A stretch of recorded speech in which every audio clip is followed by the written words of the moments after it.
Hello sa inyong lahat mga kaibigan. Isang mapagpalang hapon at ibabahagi ko sa inyo sa tanong na mayaman ba ang mga OFW? Mayayaman ba sila?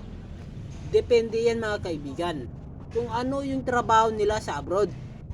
Pero kung ang trabaho mo sa abroad mga kaibigan ay katulong, kasambahay, yan mga kaibigan, domestic helper,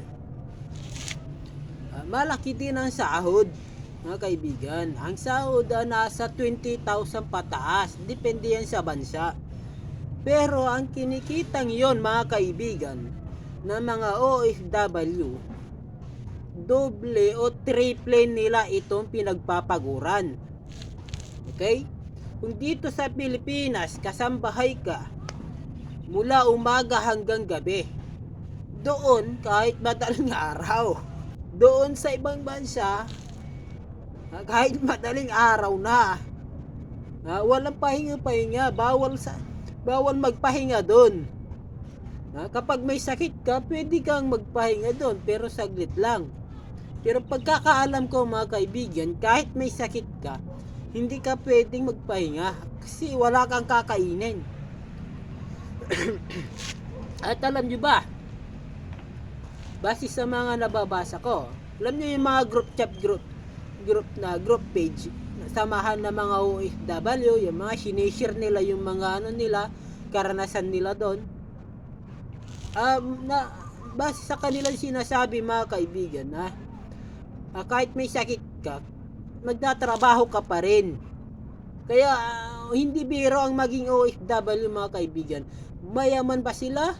Hindi. Hindi sila nagpupulot na pera doon.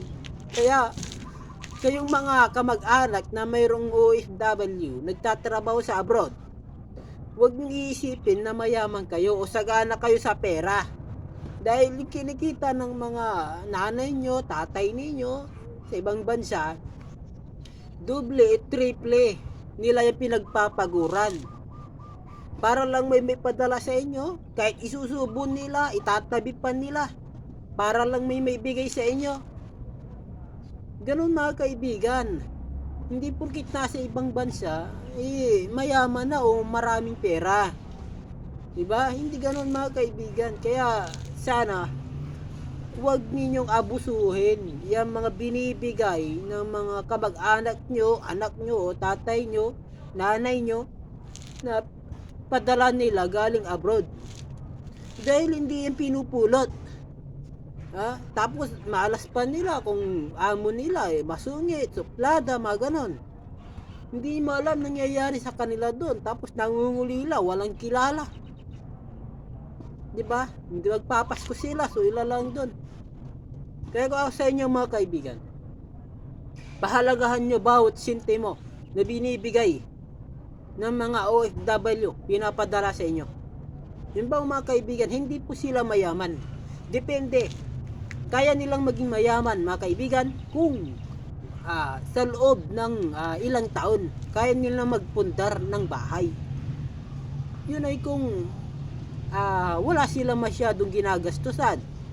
Halimbawa, isa yung anak, dalawa yung anak, pwede na makapagpundar sila ng sariling bahay. Pero kung marami, pati ninang, pati si ninong, lolo, lola, ubos lahat ng sahod.